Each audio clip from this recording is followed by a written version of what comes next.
우리나라 가계부채가 지금 문제가 심각하기 때문에, 그러니까 무조건 오른다. 소득 수준이 높을수록 부채를 보유한 차주의 비중이 높다. 그럼 미국은 자산 보유 비율이 양극화가 훨씬 덜 할까요? 자, 어느 정도 보이고 있을까요? 8%, 뭐 1.5%, 0.5%. 자, 하급지 중에서 21년도에 거래량이 많았던 아파트들, 이런 아파트들 찾아보면 지금이 거의 마지막 기회가 아닐까?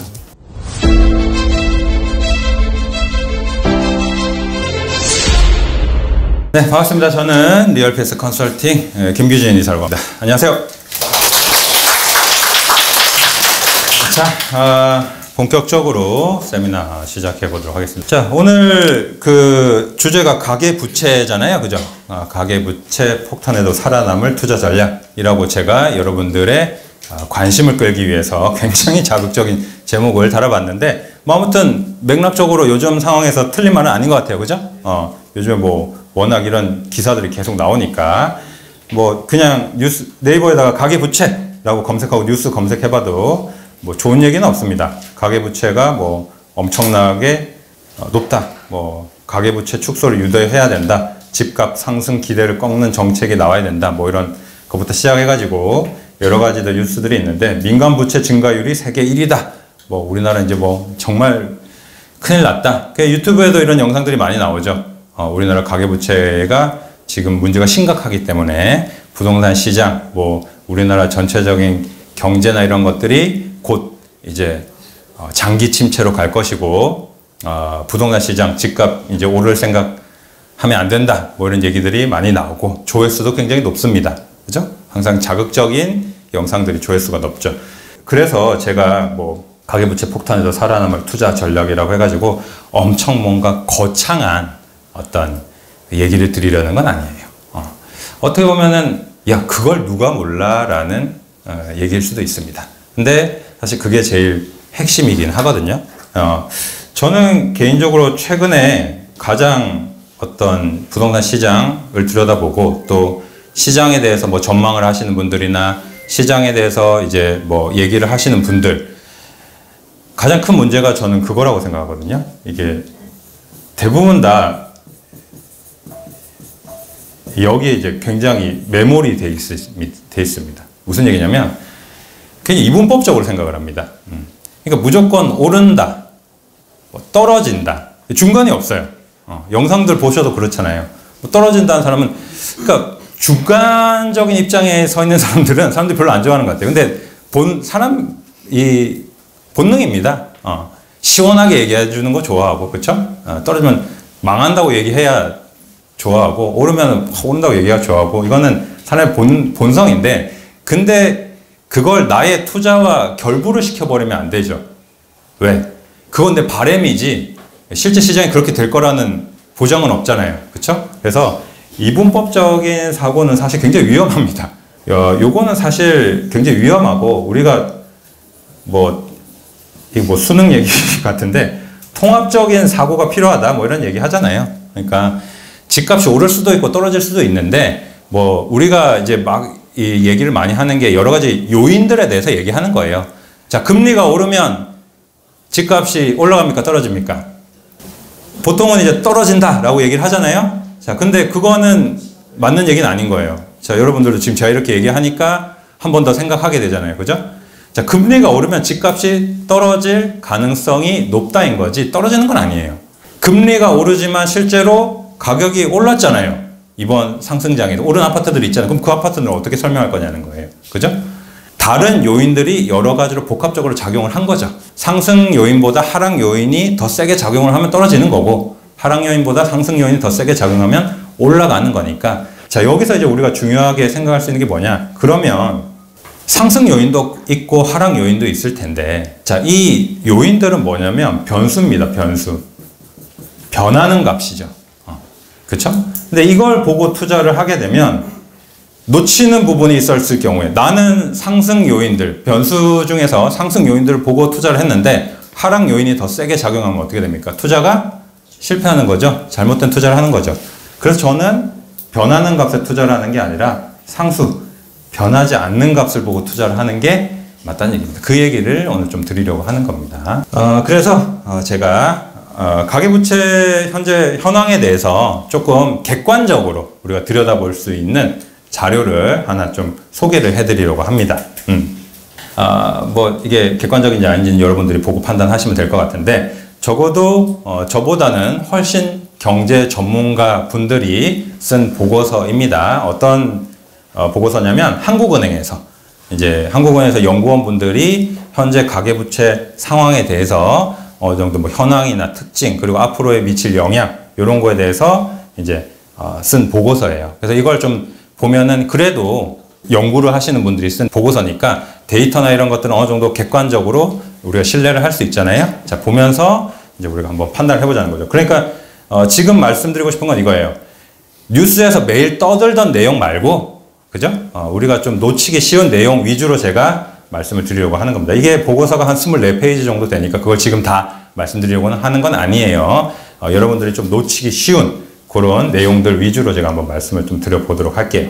자, 뭐 앞에는 요약한 내용입니다. 그래서 보시면은 글로벌 금융위기 이후 주요국의 GDP 대비 가계부채 비율이 완만하게 하락한 반면 우리나라의 경우 가계부채 누중을 방지하기 위한 정책적 노력에도 불구하고 이 가계부채 비율이 GDP 대비해서 지속적으로 상승해 왔다. 다 알고 계신 내용이죠. 자, 그리고 장기 구조적 관점에서 기업 대출 대비 가계 대출의 높은 수익성 및 안정성, 차주 단위 대출 규제 미비, 저금리 기조 장기화에 따른 자산 수요 증가 등이 가계부채 누중의 주요 요인으로 작용하였다. 왜 가계부채가 이렇게 많아졌느냐에 대한 내용, 원인에 대해서 얘기를 하고 있습니다. 자, 아무튼 이게 어떤 영향을 앞으로 미칠 것이냐. 분석자는 담보대출의 LTV 비율이 낮고 상환 능력이 양호한 고소득 차주의 비중이 높아 현재 높은 수준의 가계부채가 금융 불안정으로 이어질 위험은 제한적이다라고 나와 있습니다. 이 연구원들의 의견입니다. 그럼에도 불구하고 우리 경제의 장기 성장세 제약 및 자산 불평등 확대 등 부정적인 외부 효과를 초래하고 있다. 이런 영향을 줄 수 있다. 이 좋다는 얘기가 아니라 이런 악영향을 줄 수 있다. 자, 그래서 뭐 앞으로 이런 가계부채 규모가 경제 성장과 금융 안정을 저해하지 않는 수준에서 경제 및 금융 발전 속도에 맞추어 변동할 수 있도록 종합적인 정책 체계 수립이 필요하다. 이런 결론을 내고 있습니다. 안의 내용을 제가 다 볼 건 아니고요.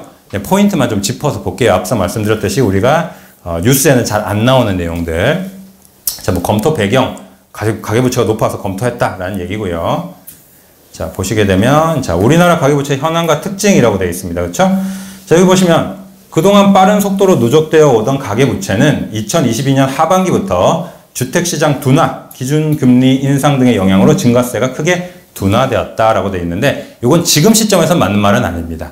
이건 22년까지 얘기고 7월달 보고서긴 한데 그 전 자료를 토대로 한 거기 때문에 23년도 데이터가 없어서 이렇게 글을 썼다고 볼 수는 있어요. 자, 그래서 여기 보시면은 그래프 여기 보시면은 조금 이해가 되실 텐데 가계의 연간 대출금 조달 규모라고 되어 있습니다. 그렇죠? 그래서 여기 보시면 지금 쭉 이제 얼마나 대출을 받았느냐라는 얘기인데 21년도가 피크죠.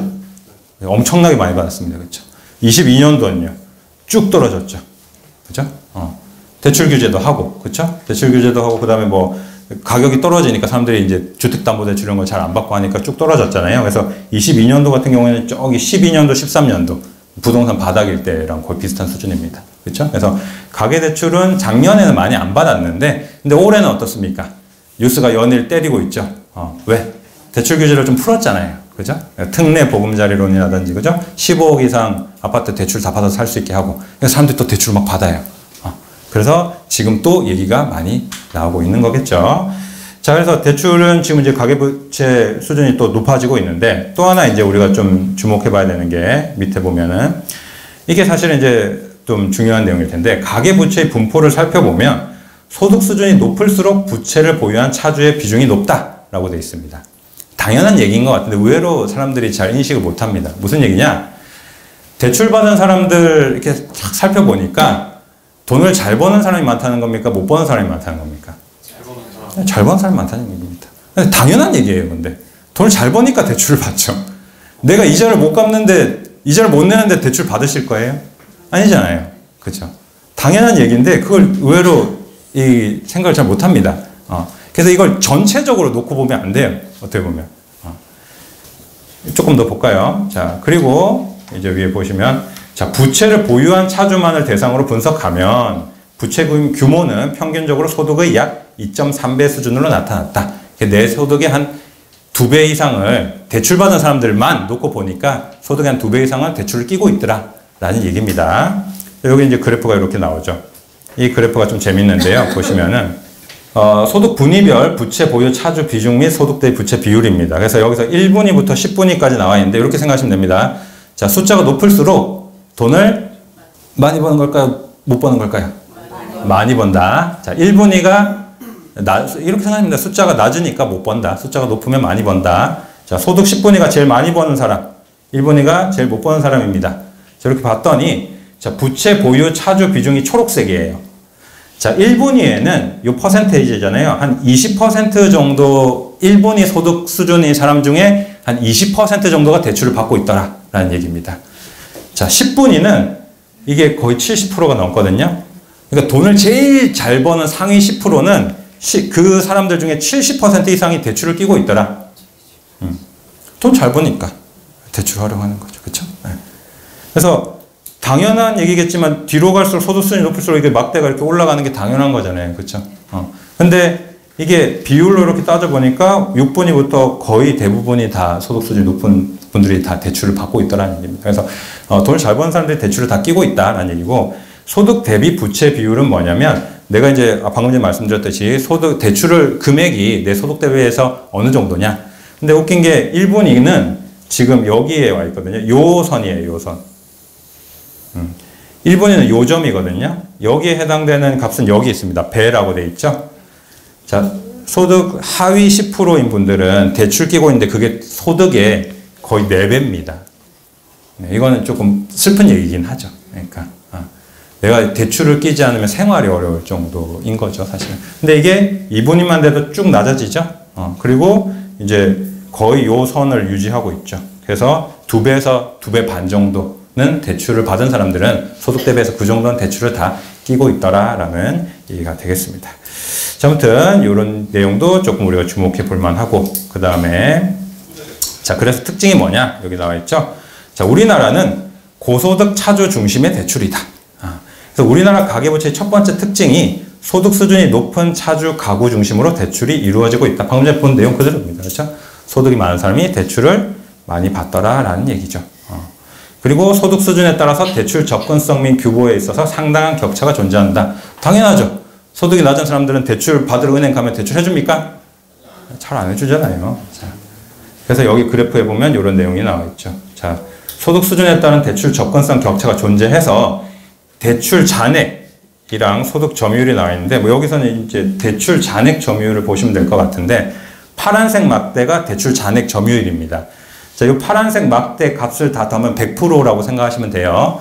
자, 소득 1분위부터 5분위까지 이렇게 나왔을 때, 요게 상위 20%, 요게 하위 20%입니다.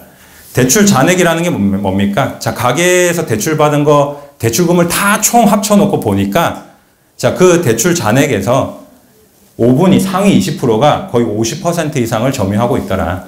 돈을 많이 버니까 돈도 많이 빌렸더라 라는 얘기입니다. 자, 하위 20%는 당연히 대출 잔액이 많으면 안 되겠죠. 그럼 진짜 큰일 나는 겁니다. 그죠? 그래서 돈을 많이 버는 사람이 대출도 많이 받고 있고, 대출도 많이 받고 또 금액도 크다 라고 생각하시면 될 것 같아요. 자, 그러면 우리가 여기서 이제 좀 생각해 볼 수 있는 게, 다른 뭐 특징들도 있긴 합니다만, 요 정도 내용을 가지고 유추해 볼 수 있는 게 뭐냐면, 자, 가계부채 누중의 거시경제적 영향이라고 되어 있는데, 여기 보시면 이제 가계부채로 인하여 금융 불안정이 확대될 위험은 제한적이다 라고 생각한다 라고 의견을 썼어요. 왜? 자, 미국의 서브프라임 모기지 사태와 비교해 보면 채무 상환 능력이 낮은 저소득층에게까지 신용이 확대되었던 미국과는 달리 우리나라에서는 채무 상환 능력이 높은 고소득, 고신용 차주를 중심으로 가계대출이 이루어져 왔다 라는 얘기입니다. 그러니까 돈을 잘 버니까 대출을 해줬다 라는 얘기예요. 자, 여기도 이제 미국의 서프라임 모기지 사태 얘기가 나오는데, 뭐 이거는 다음에 기회가 있으면 제가 한번 세미나에 다뤄보면 좋을 것 같은데, 그때 이제 이게 이제 2008년도에 있었던 미국발 금융위기 얘기를 하는 겁니다. 근데 그때랑 비교해보면 지금은 많이 다릅니다. 실질적으로. 자, 그리고 여기 나오네요. 바로. 자, 우리나라의 경우 담보대출에 대한 LTV 비율이 낮고 대출 잔액의 대부분을 차지하는 고소득 차주의 상환 능력이 양호하다. 그래서 이러한 점을 감안했을 때 자산 가격 하락, 금리 상승 등이 금융 시스템 전반의 건전성 악화로 확산될 가능성은 제한적일 것으로 판단한다. 그러니까 뭐 이것도 이제 옛날 얘기긴 한데 지금 LTV 비율은 조금 이제 달라지고 있긴 하지만 한창 규제 심할 때는 뭐 서울 같은 경우에 LTV가 몇 %였습니까? 40% 뭐 이랬죠? 그죠? 그러니까 LTV라는 게 가치 대비해서 담보 인정 비율이잖아요. 10억짜리 가치를 가진 아파트면 4억까지밖에 대출 안 해준다는 얘기잖아요. 그죠? 그리고 뭐 요즘에는 DSR, DTI까지 물론 이게 좀 더 엄격하게 적용돼야 되는데 아직까지 그러고 있지 못한 것 같은데 상환 능력까지 평가해서 이제 대출 한도를 정해주잖아요. 그죠? 이건 굉장히 중요한 작업입니다. 이 가계부채가 진짜 터지지 않게 하기 위해서. 자, 그래서 이제 사실 여기서 또 한 가지 이제 곁다리로 좀 들어가 보면은 이런 얘기도 하시죠. 요즘에 어제 그저께인가 뉴스 나왔잖아요. 특례 보금자리론이 중단이 됐습니다. 근데 여기서도 사실 여러분들이 중요하게 아셔야 될 게 이러한 상황이 반영이 됐다는 걸 아셔야 돼요. 특례 보금자리론이 원래 지금 6억 이하 아파트를 살 때도 지금 중단이 된 겁니까? 아니에요.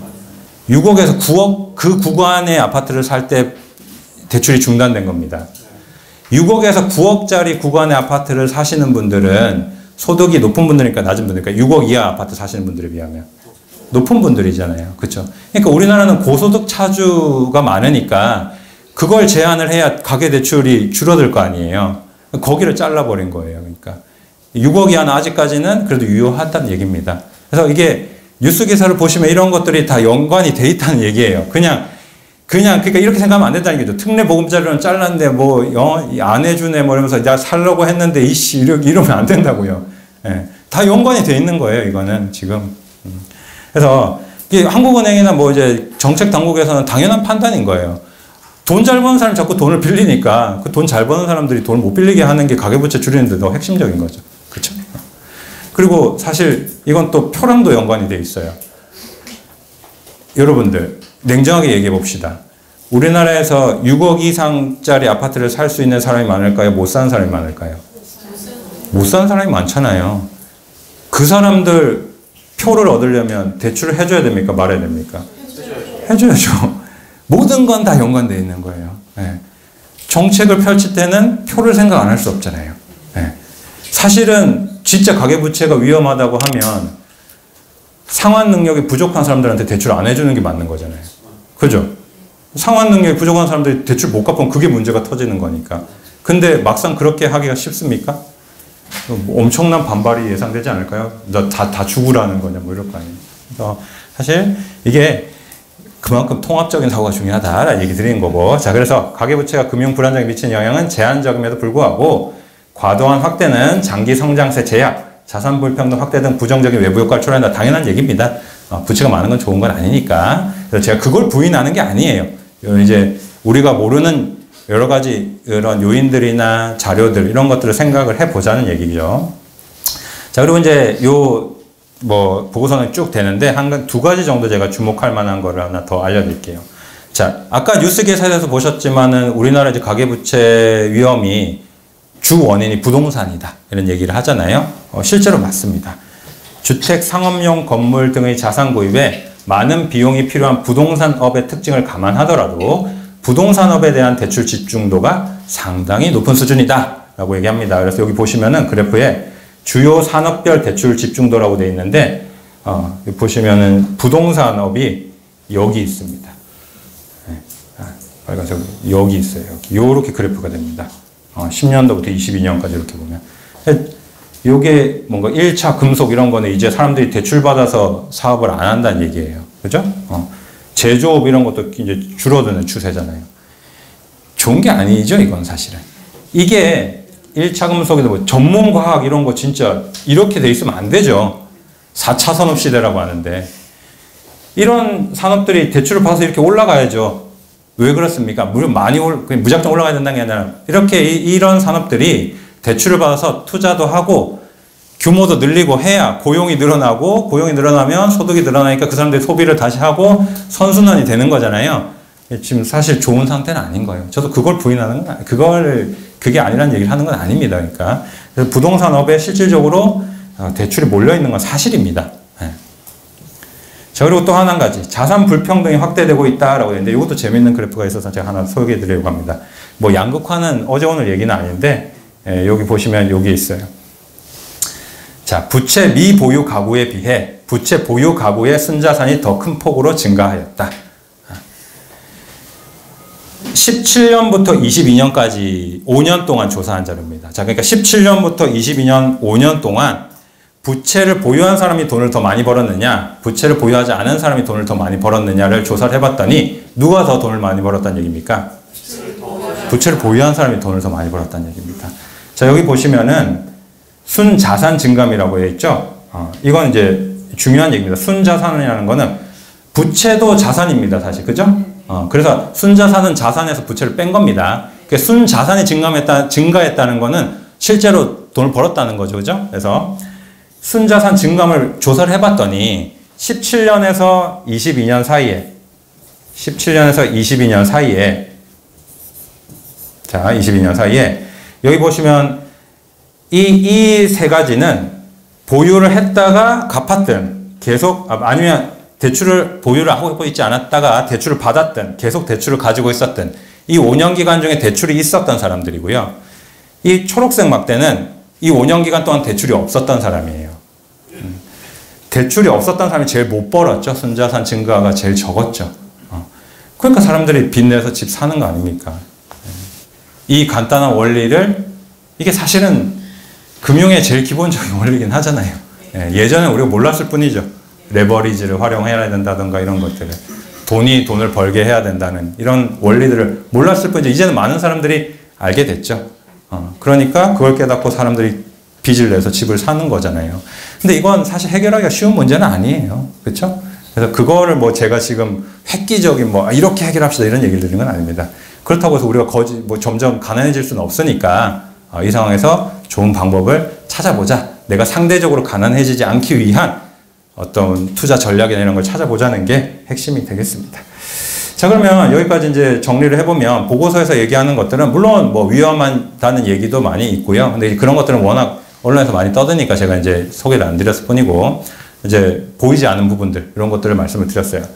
그러면 이게 자산 불평등이나 이런 것들이 굉장히 심각한 수준인데 여기 이제 보고서를 보다 보니까 제가 궁금한 게 하나 생기더라고요.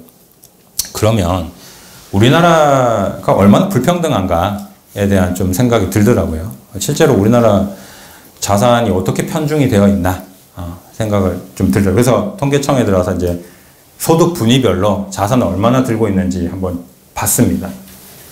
한국 자산 보유 비율이 이렇게 나옵니다. 보시면은 요 색깔 막대가 상위 20%예요. 자, 상위 20%가 우리나라 전체 자산 중에 몇 퍼센트를 차지하고 있다? 가지고 있다? 44%. 거의 반 정도가 상위 20%가 소득 5분이라고 해야겠죠. 가지고 있다는 얘기입니다. 그리고 이제 40%까지 하면은 뭐 22.6%. 그러니까 이제 상위 40%가 요만큼 가지고 반 이상 가지고 있는 거예요. 거의 66% 가지고 있는 거고 하위 20%는 얼마 가지고 있습니까? 6.3%. 그죠? 자산 불평등이 심각하죠. 그죠? 근데 이게 완전 평등해질 수 있나요? 안 되죠. 사실 불가능한 겁니다. 그렇죠? 뭐 자본주의 사회에서 그게 가능하겠습니까? 이걸 보고 여러분들은 어떤 생각이 드시나요? 불평등하다고 생각이 드시나요? 아니, 불평등이라는 단어는 좀 그러니까 양극화가 심하다고 생각이 드시나요? 이거는 세 발의 피입니다. 왜 제가 그 얘기 드냐면 미국은 우리나라보다 선진국이죠. 그럼 미국은 자산 보유 비율이 양극화가 훨씬 덜 할까요? 훨씬 더 심합니다. 제 질문 하나 드려볼까요? 요 구간 하위 40%죠? 자, 우리나라는 하위 40%가 어느 정도 들고 있는 겁니까? 17.3%죠? 네. 미국은 어느 정도 보유하고 있을까요? 자, 어느 정도 보유하고 있을까요? 8%. 8%. 자, 또. 자, 뭐. 1.5%. 0.5%. 자, 또. 5%? 네. 정답 알려드릴까요?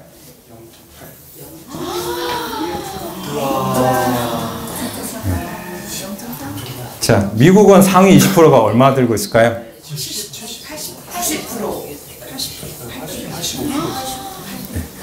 제가 드리는 말씀이 아니라 이게 저기 EBS 다큐에 나온 내용이에요. 네. 여기 물론 이게 근데 제가 거기서는 이제 소득 수준에 따라서 나눴다고 하는 거긴 한데 너무 차이가 심해서 이게 그 순자산 보유 비율로 나눈 건지는 제가 정확하게 모르겠는데 아무튼 이렇게 나왔습니다. 뭐냐면 보시면 이게 현실은 제일 위에 거예요. 예, 이게 지금 현실이라는 얘기고 사람들한테 물어봤더니 저처럼 이렇게 물어본 거예요. 물어보니까 사람들이 뭐라고 대답했냐면 상위 20%가 한 이 정도 들고 있을 것 같고 하위 40%가 한 이 정도 들고 있을 것 같아요 라고 대답한 겁니다. 여러분들이랑 비슷하게 대답한 거예요. 하위 40%가 한 9.3은 들고 있을 것 같고 상위 20%는 한 60 정도 들고 있을 것 같아요 라고 대답을 한 거예요. 근데 현실은 아까 제가 말씀드린 대로 그거예요. 하위 40%는 이 그래프에 안 나와요. 여기 선입니다. 선 0.3%. 상위 20%가 85%를 들고 있습니다. 예. 그럼 우리나라가 점점 더 부자가 되면 양극화가 심해집니까? 덜해집니까? 심해지죠. 우리나라 미국처럼 부자 됐으면 좋겠죠. 양극화는 더 심해질 거란 얘기잖아요. 부인할 수 없는 사실입니다. 그렇죠? 그래서 사실 굉장히 슬픈 얘기죠. 슬픈 얘기인데 그렇다고 내가 여기에 들어가고 싶진 않잖아요. 여기 들어가고 싶으신 분 계세요? 안 그랬으면 여기 오시지도 않았을 거 아닙니까? 그렇죠? 어떻게든 내가 여기에 있든 여기에 있든 여기에 있든 그죠? 올라가려고 하는 거잖아요. 그죠? 이 상황에서 통합적인 사고를 해야 되고 너무 이제 지역적인 사고, 뭔가 이분법적인 사고에 빠져서 시간을 허비하는 거는 인생을 낭비하는 것밖에 안 됩니다. 그죠? 우리 뭐 2번 사는 건 아니잖아요. 그렇죠? 한 번 사는 인생인데 열심히 해서 좀 더 우리가 풍요로운 삶을 누려야죠. 물론 그 대가로 누군가는 힘든 삶을 살겠지만 내가 그 사람이 될 수는 없잖아요. 그렇죠? 아닙니까? 네. 아니 뭐 솔직한 얘기 하는 거잖아요. 그죠? 여러분들 나를 희생해서 부자들 잘 살게 해주고 싶다. 그런 분 계세요? 아니잖아요. 현실적인 얘기잖아요. 그래서 뭐 당연한 얘기잖아요. 그렇죠? 그래서 그러면 이제 우리가 이게 여기까지가 서론인 거예요. 죄송해요. 45분을 넣네. 농담입니다. 뒤에 얘기할 건데 빠르게 하면 되니까. 결국 아무튼 현명한 투자 전략을 우리가 어떻게 짜야 될 거냐라는 얘기를 이제 드리고 싶은 건데 사실 이런 거죠. 제가 아까 말씀드렸죠. 상수를 보고 투자를 해야 된다고 말씀드렸습니까? 변수를 보고 투자를 해야 된다고 말씀드렸어요. 자, 요거를 보고 투자를 해야 된다는 얘기잖아요. 자, 그러면 투자에 있어서 제일 확실한 건 뭡니까? 바로 대답하시나요? 싸게 사는 거. 그죠? 싸게 사는 게 제일 확실한 거잖아요. 네, 저가에 매수하는 게 제일 확실한 거 아닙니까? 네. 여러분, 삼성전자가 지금 주식이 뭐 한 7만 원 조금 넘잖아요. 삼성전자가 3만 원 하면 살 거예요, 안 살 거예요? 다 사죠. 당연한 거 아닙니까? 네. 싸게 사는 게 제일 확실하잖아요. 그죠? 그래서 저가에 사는 게 제일 확실하다. 그래서 저가 매수를 할 수 있는 물건들이 지금 뭐가 있냐?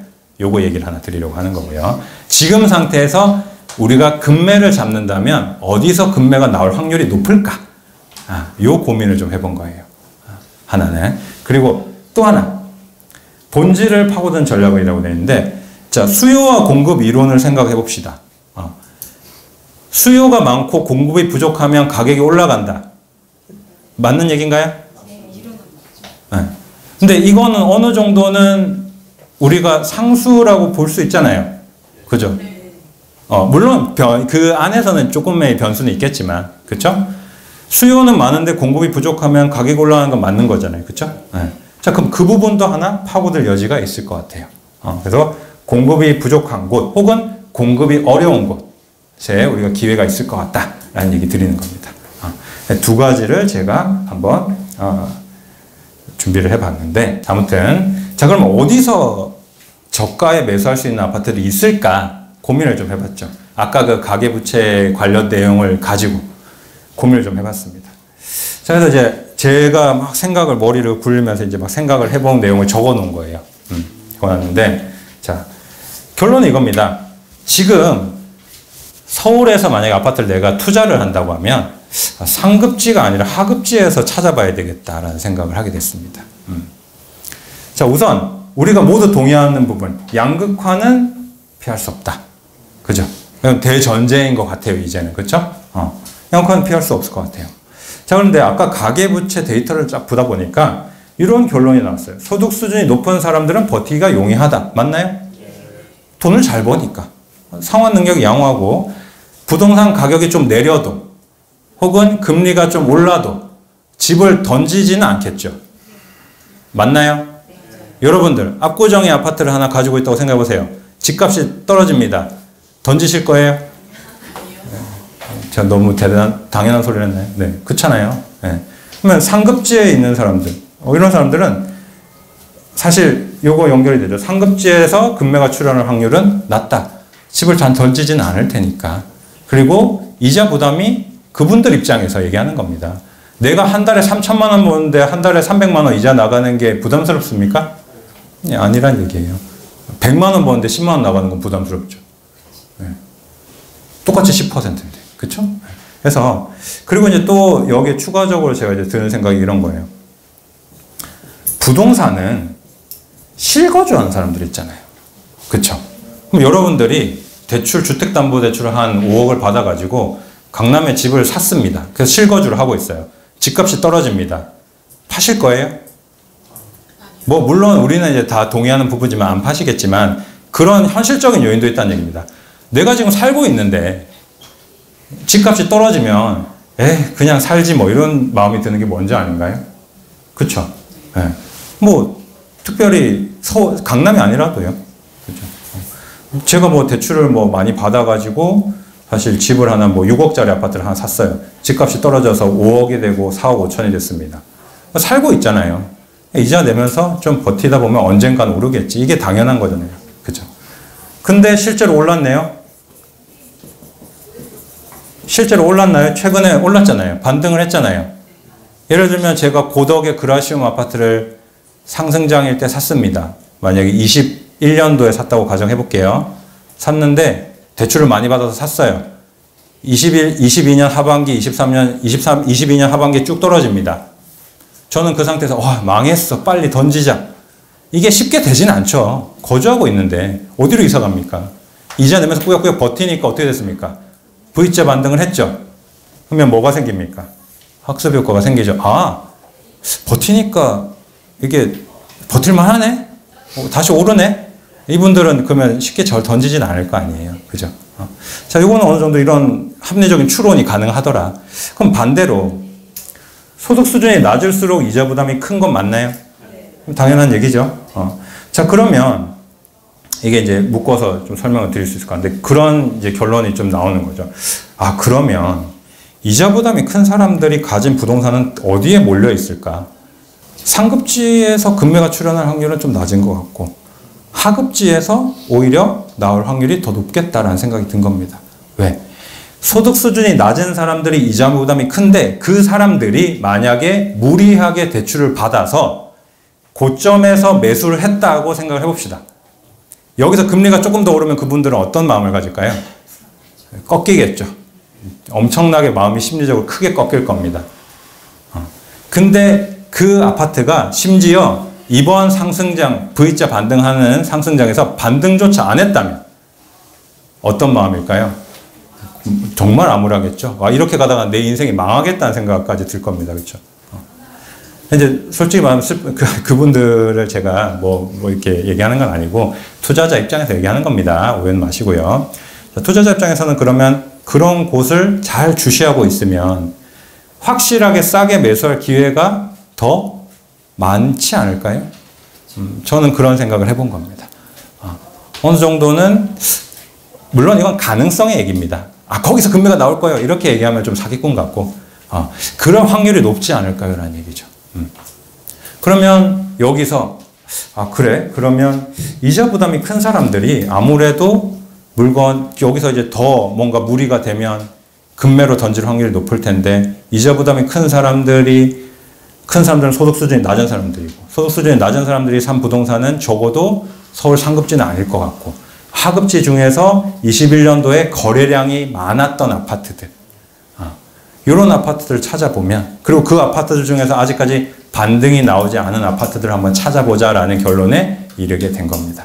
자, 그래서 그거는 이제 여러분들이 집에 가서 찾아보시면 되고요. 라고 말씀드리면, 여러분 화내시겠죠? 자, 그래서 제가 조사를 좀 해봤는데요. 자, 뭐 요거는 이제 사실 사람마다 다양하게 해석할 수 있을 것 같아요. 근데 제가 이제 한번 추려봤습니다. 21년 1월부터 22년 3월, 한 늦게 반응 온 단지는 한 22년 초까지도 이렇게 올랐으니까 그 기간 중에 거래량이 많았던 단지. 그러니까 쉽게 말하면 무리한 사람들이 분명히 거래량 많은 단지에 무리해서 산 사람들도 많을 거 아니에요. 그죠? 거래량 상위 단지를 좀 뽑아본 겁니다. 강. 상급지입니까? 하급지입니까? 하급지. 한창 상승장을 달리고 있었을 때 거래량이 많았던 단지. 노원구에는 어디가 제일 많았느냐? 중계 그린이 이제 굉장히 거래가 많았더라라는 거고, 그 위에 상계동에 보람 아파트 있죠? 보람 아파트도 많았었고, 상계주공 9단지도 거래가 굉장히 많았었다라는 얘기예요. 자, 근데 이거를 그러면 실제로 제가 이렇게 표시를 해놨잖아요. 자, 표시를 해둔 거는 어떤 개념이냐면, 주목해 볼 만하다. 이유가 있다라는 얘기죠. 중계그린 어느 동에 있나요? 네, 중계동. 이런 거 좋아하시는구나. 자, 중계그린을 볼게요. 자, 가격 보겠습니다. 자, 보시면은 이렇게 나오네요. 여기가 고점이었는데 거의 7억까지 갔었잖아요. 그죠? 거의 7억까지 갔었는데, 자, 거의 7억까지 갔었는데, 여기 7억 정도까지 갔었는데, 지금 보니까 가격이 어디에 머물고 있느냐? 5억 초반에 머물고 있죠. 그죠? 근데 거래량도 보시면은 여기 나오죠? 여기 거래량 이렇게 나오는데 이게 뒤에서 잘 안 보실 텐데. 그러니까 무슨 얘기냐면, 여기 21년 1월부터 22년까지 이때 거래량이 많았잖아요. 그죠? 거래량 많으면서 이제 고점으로 쭉 달려가다가 순식간에 얼어붙었어요. 그죠? 얼어붙고 거래량이 없다가 지금 거래량이 좀 나오고 있죠. 근데 거래량은 나왔는데 반등이 세게 나왔습니까? 안 나왔습니까?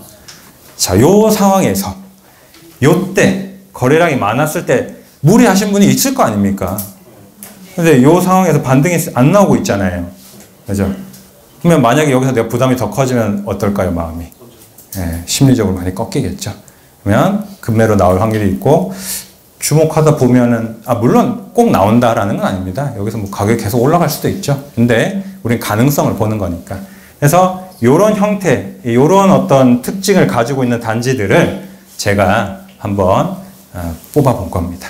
그래서 아까 중계그린도 있었고, 보람 아파트 있었잖아요. 보람 아파트 옛날에 저 살았던 아파트인데. 보람 아파트 좋아요. 재건축해야 되는데. 살았는데. 아무튼, 멀긴 멀어요, 여기서. 네. 여기도 이제 비슷하잖아요. 거래량이 이때 많았고, 그죠? 그 다음에 최근에 아직까지 반등이 없고, 그죠? 근데 한 가지 이유가 더 있어요. 상계주공도 마찬가지인데, 비슷합니다. 엄청 많이 올랐다가 지금 빠졌는데 반등이 없거든요. 근데 제가 왜 이 아파트들을 찍었냐면, 얘네는 하나의 이유가 더 있어요. 뭐죠? 재건축.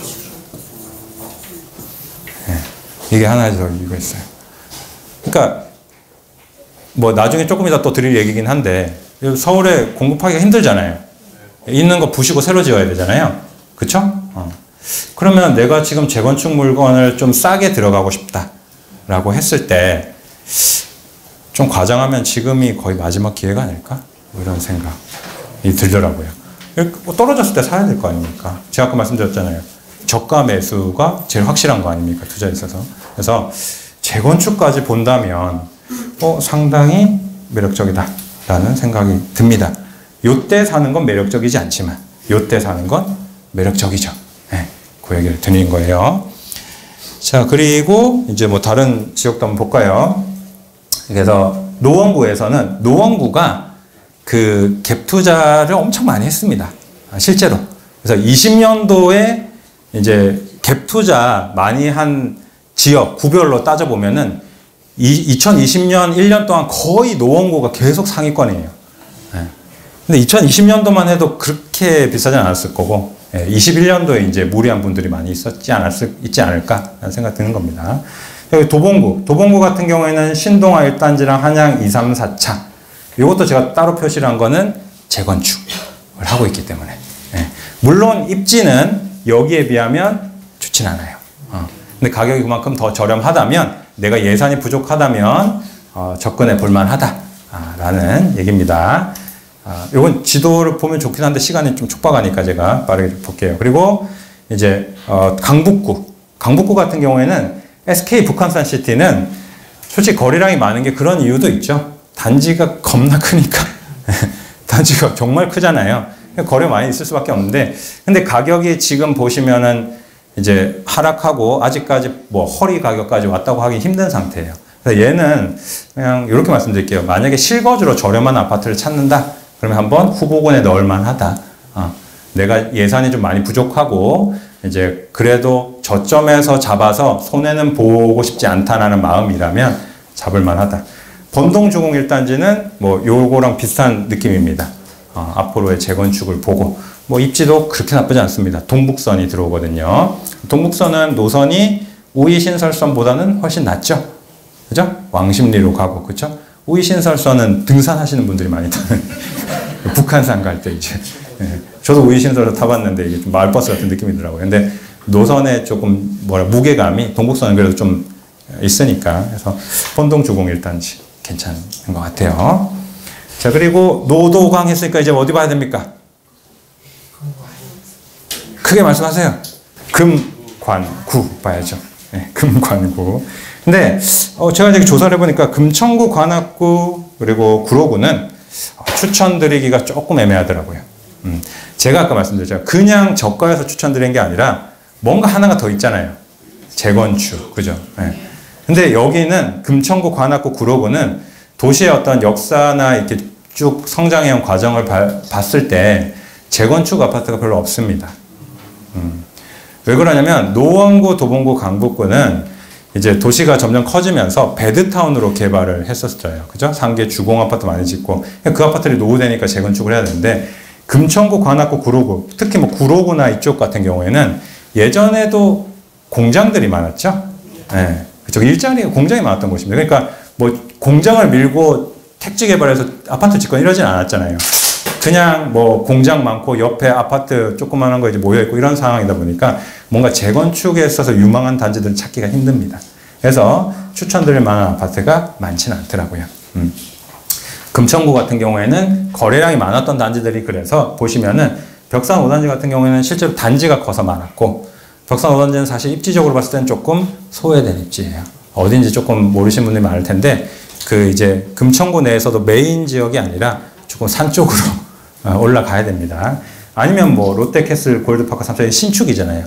그러니까 이런 거 위주로 이제 거래가 많았던 거니까 이건 조금 다르게 해석해야 되지 않을까 싶습니다. 그리고 관악구는 제가 이제 두 개를 이렇게 표시해놨는데, 요거는 뭐랄까, 그러니까 실거주로 아까 북한산 시티랑 조금 유사한 측면이 있어요. 그래서 벽산불릉 1차나 관악 드림타운 같은 경우에는 가격이 아직 반등이 세게 나오지 않은 상태. 관악 프루지오는 입지 여건이 좀 더 좋다 보니까 반등이 좀 나왔고, 벽산불릉 1차나 관악 드림타운 같은 경우에는 아직까지는 조금 잘하면 급매를 잡을 수 있는 이런 기회가 있다. 그래서 실거주로 보신다면 한번 보실만 하다.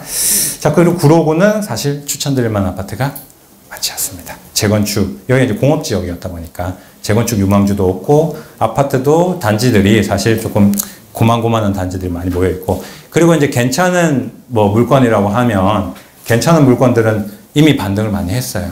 뭐 신도림 같은 데 이런 데 같은 경우에는 살기가 이제 많이 좋아졌잖아요. 그래서 뭐 거기서 저가에 뭔가 출현하길 기대하는 거는 쉽진 않을 것 같다. 그래서 이렇게 말씀드리고, 그리고 한 군데 제가 더 조금 본 게 어디냐, 강서구. 왜냐면 강서구도 상계동이나 이런 데랑 비슷하게 주공 아파트들이 많잖아요. 그죠? 그래서 그쪽도 한번 살펴봤더니 강변 3단지, 가양동에 있죠. 가양 3단지라고 보통 부르죠. 가양 3단지나 아니면 방화 5단지 이런 것들은 그 기간 동안 거래량이 많았더라. 무리해서 사신 분들이 많이 있을 것 같고, 그렇다고 하면 잘 이렇게 째려보고 있으면은 뭔가 좀 급매나 이런 거 잡을 확률이 높지 않을까라는 생각이 들었습니다. 물론 뭐 지금 만약에 어느 정도 반등을 안 한 가격에서 그 정도 수준으로 가격이 나왔다라고 해서 저는 매수해도 나쁘지 않다고 생각합니다. 뭐 더 싸게 사면 좋겠지만요. 자, 그리고 이제 동대문구는 왜 제가 해놨냐면 이게 비교를 해드리려고 한 겁니다. 제가 이게 굉장히 과학적이에요. 여러분 뭐냐면 지금까지 말씀드린 단지는 상대적으로 좋은 지역은 아니죠. 동대문구는 그래도 앞서 말씀드린 지역보다는 조금 더 낫죠. 자, 요 정도만 가도 거래량 상위 단지는 반등이 다 나왔더라. 보세요. 30평 볼까요? 귀신같이 반등을 했단 말이에요. 저점 찍고.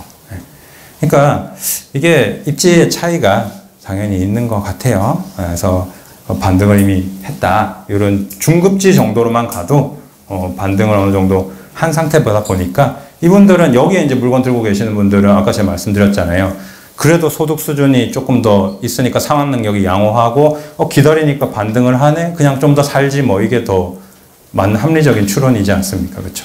그래서 근데 이제 요 정도만 가도 사실 그런 물건 찾기가 쉽지 않을 것 같다. 이제 보여드리려고 좀 준비를 한 겁니다. 자, 아무튼 그래서 제가 이제 두 가지 말씀드리려고 했는데 한 가지는 그거잖아요. 확실하게 싸게 사면 투자의 원칙이니까 그죠? 좋은 거다라는 말씀을 하나 드린 거고. 자, 그리고 한 가지 더 이제 말씀드리려고 했던 게 그거죠. 공급이 부족한 곳에 기회가 있다라는 겁니다. 이것도 어떻게 보면 어느 정도 상수에 투자를 하는 거잖아요. 그러면 두 가지를 좀 주목할 필요가 있는 것 같아요. 근데 내가 이렇게 생각할 수도 있죠. 근데 여기는 다 하급지니까 내가 막상 가서 살려고 하니까 마음이 별로 좋지 않아. 그럴 수 있죠. 그래도 여기가 좋아져 봐야 얼마나 좋아지겠어라고 생각할 수도 있죠. 나는 상급지에 투자하고 싶은데. 그렇죠? 이런 마음이 들 수 있잖아요. 상급지에 투자하고 싶다면 그러면 어떻게 해야 될까? 상급지에 투자하고 싶은데 막 이렇게 정책이나 금리나 이런 거에 막 흔들리는 그런 상품이 하긴 싫어. 나는 상수에 투자하고 싶어. 그럼 어떻게 해야 되냐? 이 두 가지가 조금 힌트가 될 것 같아요. 자, 이건 뭐냐? 수도권 주요 신도시 현황입니다. 신도시가 뭡니까? 신도시. 대규모 택지 개발을 통해서 이제 공급을 쫙 넣어주는 곳이잖아요. 자, 서울은 어디 있죠? 서울 이렇게 돼 있잖아요. 그죠? 네. 그림 잘 그렸나요? 이렇게. 자, 요 안에 신도시 있어요? 없어요? 없어요. 왜 없지? 못하니까 없죠. 서울에 신도시 만들 수 있나요? 왜 못 만듭니까? 땅이 없으니까. 예. 여기는 남양주, 왕습, 고양, 창릉, 하남, 교산 이런데 뭐 부천, 뭐 대장 이런 데는 택지 개발하기가 쉽잖아요. 왜? 거기에 빌라들이 쫙 밀집되어 가지고 사람들 살고 있습니까? 아니잖아요. 뭐 논밭이거나 공장이거나 그죠? 주거지역이 아니잖아요. 그 외에도 수도권에는 아직 할 만한 땅은 많이 있을 거예요. 그죠? 뭐 여차하면 뭐 산 좀 깎고 하면 되니까. 그죠? 서울에는 못 하잖아요. 네. 공급이 쉽습니까? 어렵습니까? 어렵죠.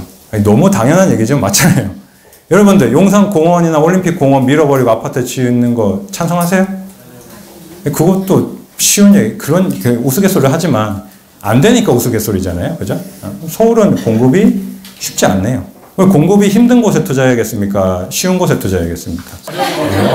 어려운 곳에 투자해야 되잖아요. 그냥 이건 너무 당연하지만 서울이 공급이 더 어렵더라. 자, 그럼 공급이 어려우니까 신축을 사면 재미 좀 보겠네요. 공급이 어려우니까 사람들 이것도 상수잖아요. 여러분들 신축에 살고 싶으세요? 구축에 살고 싶으세요? 신축. 예. 뭐 이것도 상수죠. 그러면 신축을 내가 투자하면 재미를 좀 보겠네. 혹은 앞으로 신축이 될 거라든지. 그렇죠? 자, 그럼 신축을 사는 방법은 두 가지가 있을 것 같아요. 분양을 받거나 혹은 재개발, 재건축을 투자하거나. 그죠? 근데 분양받는 게 앞에 말씀드린 안전마진 확보에 그렇게 도움이 되지 않는다는 거예요. 싸게 사는 건 좋은 거잖아요. 싸게 살 수가 없어졌어요. 왜? 분양가가 미친 듯이 올라가고 있거든요. 네. 아니, 시장이 이렇게 요즘에 경기도 안 좋은데 왜 분양가가 오르지? 이게 사실 이것도 슬픈 얘기인데, 이건 이제 전문용어로 스태그플레이션이라고 하죠. 경기는 안 좋은데 물가는 오르는 거예요. 근데 그렇게 된 게 왜 그렇습니까? 원자재 값 오르고, 인건비 오르고, 그죠? 금리 오르고, 공사하는데 실제로 돈이 많이 들어가서 그렇다는 얘기예요. 이제 싸게 팔면 시공사가 남는 게 없으니까 비싸게 팔아야 된다는 얘기입니다. 분양가 계속 올라요. 그러면 나 서울에 분양받아서 신축 사고 싶은데 가격이 너무 비싸죠. 그리고 여러분도 아시다시피 청약 경쟁률, 서울에 괜찮은 동네, 뭐 얼마 전에 어디였지? 롯데캐슬 이스트폴 뭐 이런데 경쟁률 보세요. 네. 쉽지 않습니다. 네. 그래서 보니까 그러면 자, 두 가지 힌트가 있네요.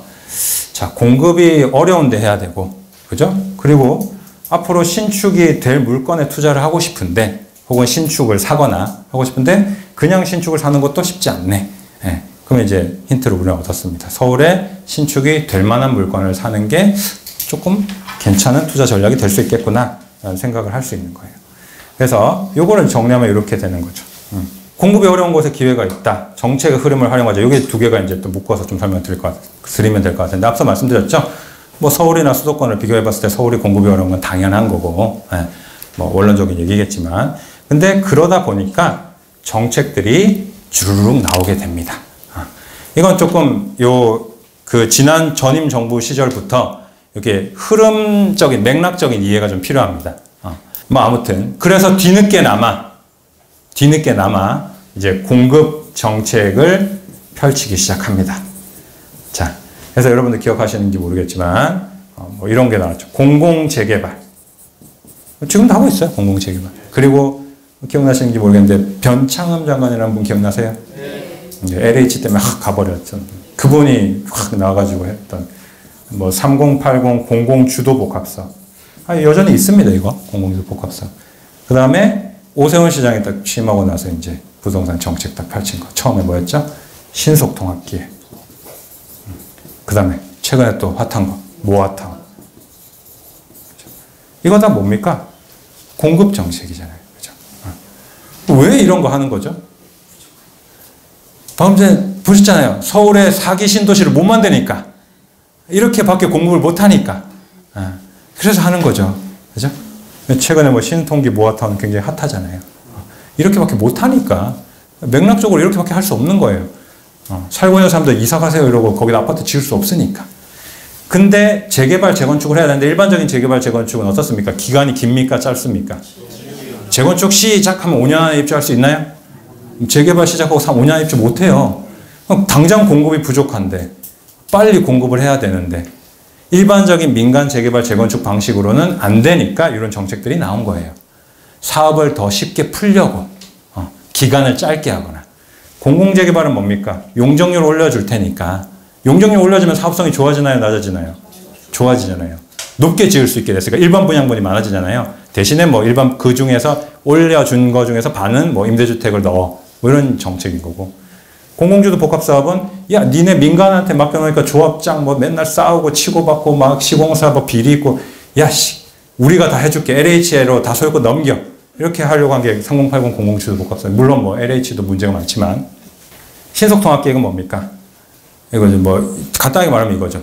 원래 재개발은 정비구역 지정해놓고 그 다음에 추진위에서 동의서를 걷습니다. 순서가 정비계획 세우고 구역 지정하고 그 다음에 동네에서 좀 목소리 좀 하는 사람들이 이제 추진위 해가지고 막 동의서 걷고 하거든요. 반대로 가는 거죠. 먼저 하고 싶으면 동의서를 모아와. 그러면 우리가 보고 요건에 맞으면 바로 해줄게. 그럼 엄청 빨라져요. 왜 그렇습니까? 구역 지정하고 동의서 걷는 시간이 단축되잖아요. 동의서는 다 모았으니까 바로 계획 세워서 할 수 있다는 게 사업 기간이 짧아진다는 얘기입니다. 모아타운도 비슷한 맥락. 근데 모아타운 한 가지가 더 있죠. 이게 애매한 동네들이 있어요. 재개발하기에는. 그러니까 신축도 막 있고 구축도 막 있고 이게 막 뒤죽박죽 섞여 있어요. 근데 얘도 사실 장기적으로 봤을 때 그대로 놔둘 수는 없잖아요.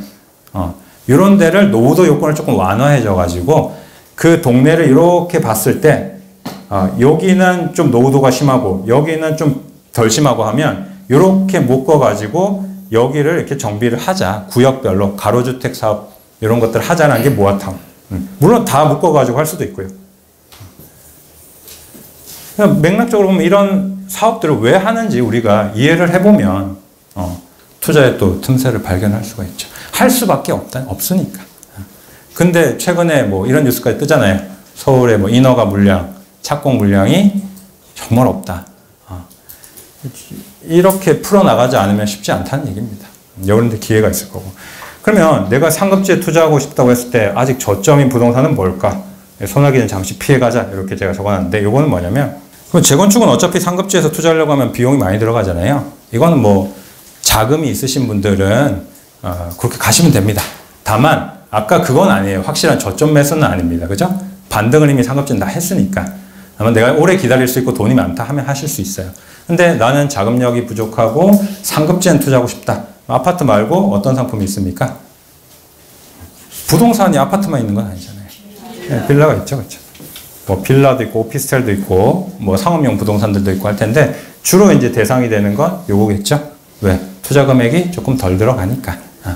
그럼 빌라는 최근에 이것도 우리가 생각해 봐야죠. 빌라는 최근에 싸게 살 수 있는 물건인가 비싸게 사야 되는 물건인가에 대해서 생각해 볼 수 있죠. 근데 최근에 이 빌라는 악재가 많이 겹쳤습니다. 악재가 겹쳤다는 말은 가격이 비싸다는 얘기입니까? 싸다는 얘기입니까? 비싸다? 싸다? 네. 이게 생각에 따라 다를 수 있구나. 보는 시각에 따라서. 네. 싸다고 보는 거죠. 악재가 겹쳐서. 왜 악재, 어떤 악재들이 있었죠? 전세 사기, 뭐 깡통 전세, 이거 다 뉴스에서 엄청 때렸죠? 예. 이게 뭐 빌라 시장이 좋은 이건 아니잖아요. 근데 이거는 여러분들 잘 정확하게 하셔야 되는 게 요건 범죄예요, 범죄. 예. 범죄예요, 범죄. 이 사람들 마음 먹고 한 거예요. 사기 치려고. 예. 일반 빌라를 소유하시는 임대인분들은 이거랑 무관한 거예요. 예. 대부분의 임대인들은 다 착하신 분들입니다. 근데 이분들은 사기를 친 거고. 근데 이게 문제는 뭐냐? 이게 일반 빌라 시장까지 영향을 심각하게 줬다는 거고. 그게 많아지다 보니까 사실 이거는 범죄니까 별도로 이 사람들을 엄하게 처벌을 해야 되는데 이제 나라에서 어떤 정책을 펼쳐버리느냐? 이걸 예방한답시고. 예방이 아니라니까요. 사실은 제가 생각할 때는. 이 사람들을 엄하게 벌을 주는 게 예방이죠. 근데 예방한답시고 뭐를 합니까? 보증보험 요건을 강화해버립니다. 그러니까 빌라를 위험한 상품으로 분류를 해버린 거예요. 네. 아니, 일반 빌라 임대인 분들은 그렇게 위험한 분들이 아니라니까요. 네. 이거 못된 놈들이 문제지. 근데 보증보험 요건을 강화해서 이 뉴스 보시면 알겠지만 지금 이제 공시가격의 126%까지 네. 이제 보증보험 가입이 되게 된 겁니다. 근데 이게 문제가 엄청 심각해졌죠. 아니, 그 어떤 동네 같은 경우에는 전세 빌라 투룸 시세가 뭐 2억 5천인데 공시가격은 낮게 나옵니까? 높게 나옵니까? 시세 비해서. 낮게 나오죠. 그럼 공시가격이 만약에 1.5억 나왔다라고 해봅시다. 그러면 전세를 2억도 못 맞추게 되는 거예요.